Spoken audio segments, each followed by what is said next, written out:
Hey everybody, how's it going? Today is officially our day 16th of our series where I document my entrepreneurship journey transitioning to the business journey. Okay, as we move further through this series, I'm gaining more and more confidence of continuing this further, and also all of the ambiguities over the business side and my academic sides are slowly eroding away, which is also a good time, right? And like usually in this series I just start the video by showing my phone that yo, this is the date, this is the time, but today I actually wanted to start by showing the newspaper, right?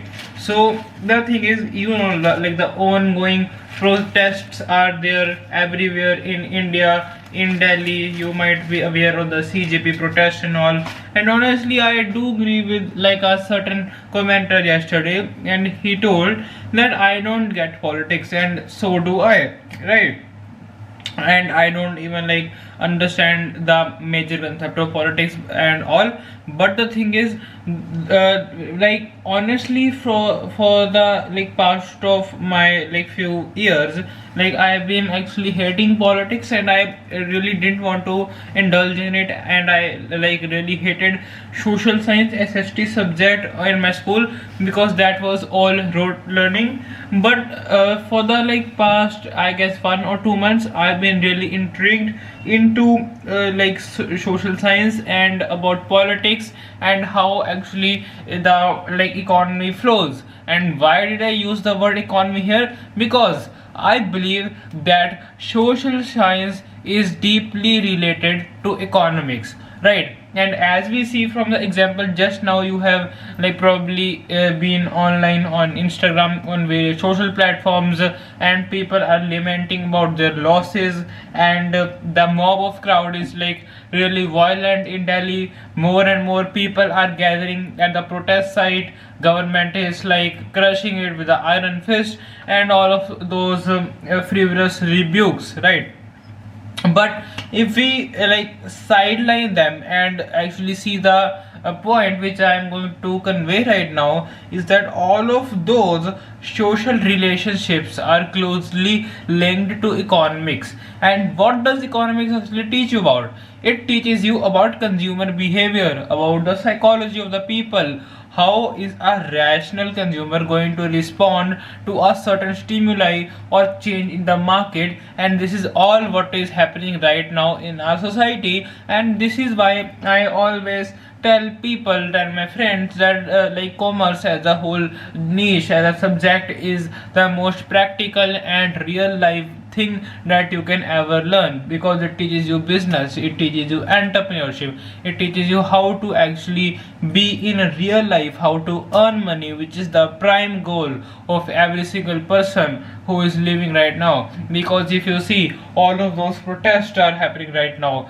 and all of those you might have heard paper leaks and all. Why were those? Like nobody does this for like helping students. They always have a certain intention in their mind of like having the most money and all of those like monetary related things, right? And the thing is, people were expecting that like at Jantar Mantar the government like beat people with sticks and with like those tear gas bombs and all, and people are expecting that the whole crowd would be displaced right now, and there would be a very few number of people present at the protest site today due to the things which happened yesterday. But no, this is completely not the case. This is absolutely like opposite what is happening right now. The thing is, more and more people now are gathering at the protest site, and the movement is actually growing in number as we predicted, right? So the thing is, the point which I'm trying to convey is, if the person who has studied economics, who is master in economics, he is also master in psychology, he is also master in social science as well, because he knows like how will a customer, how will a mob of crowd, or how will a bunch of people react to a certain change in the price, change in the stimuli, or a specific action that is happening as a social cause, right? So this is very important for us to understand. And like look over it, so that it also helps us to have some monetary value addition towards us, and it also gives us a good psychology niche to talk about with the people, right? The thing is, people are also expecting, due to like some international peace treaties and all world peace things, the economic would actually go up. But if you see the Indian stock markets, although I'm not very much into stock market right now, I really want to be, but unfortunately I am not able to be that much in the stock market. You have seen that like yesterday there was like 1.14% dip in the stock market of India, and there were like certain other issues as well, but I guess one of the issue was those like protesters and the movements which are happening in India. And it is like really depressing to see, as a person of, as a citizen of India, to see that the democracy, the idea of democracy, emblem of democracy, is slowly like eroding away in India. It is deteriorating, and it is really I'm not able to really express it right now,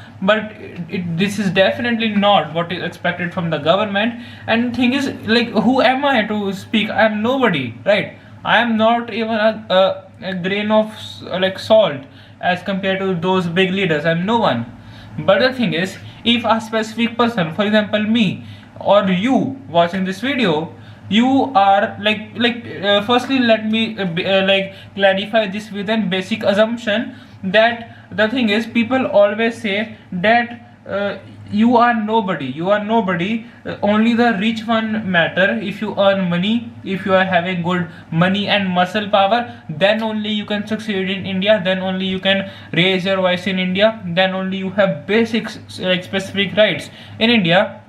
And like, now this is the assumption. And for example, if a person like me or person like you uplifts himself or herself and grows in the society, like earns money, has a good reputation, and for example not in India, if he or she settles outside after earning a lot of money and is wealthy there, or is probably doing decent or well, there is still an aspect of prejudice in the local citizens, and there is a kind of stereotype which they are looking, like they're looking through the lens of the Western countries, that India is a lower grade, a poor country. And by all of these means, all of this protest, this might be more aggravated.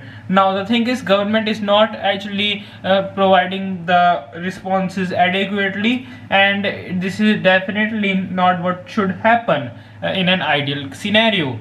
Now people from outside of the India, for example, if I go to settle in Europe, people will definitely look look at me as, like, for example, if I'm wealthy, they will look at me that, oh, he is doing well, he is rich, he is wealthy. But they will also notice, they will also see at the same time that he is from India, and though that India tag will never fade away. And it is really hard for the Indian citizens to get rid of that prejudice, get rid of that specific stereotypical lens through what they're looking towards us, right? This is also an important thing to mention about those clipping servers, right? You always have seen that US audience or higher tier audience is always rewarded more than Indian audience. For example, if we see the campaign which I am actually running right now, we are more getting into the complex terms, right? And for example, if you will see in my campaign which I am managing right now, it has $1 CPM for Indian audience, and it has $3 or maybe $2 CPM for the European views and for the American views. And of course, I know the technical reasons behind it. I know the economy and other things as well, because of the purchase power parity. Europeans or Americans are more likely to purchase online than in India. All of the things, right? But there is still an discrimination, still an prejudice that is faced by us. and like I have also dealt it myself, then only I am speaking.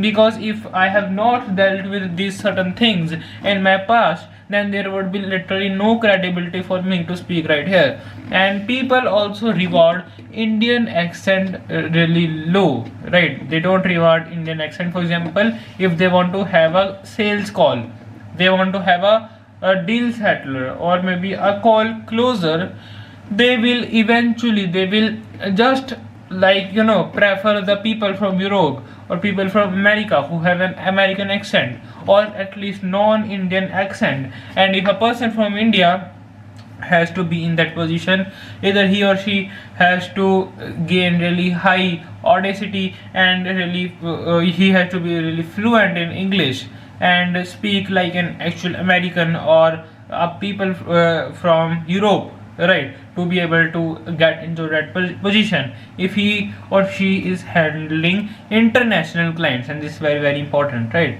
to understand. So this was the thing. And about the protest and the other things as well, I do wish to share more views about it. Also, I am restricted by certain constraints on YouTube, and some of my personal reasons as well, right? And now for the business updates. Like firstly, managing the server, it's going really well. Managing the campaign, decent. It is at 46% completed right now. I actually didn't go to gym today, so probably I will have like 30 minutes by the end of the day for me to edit some videos and post on Instagram.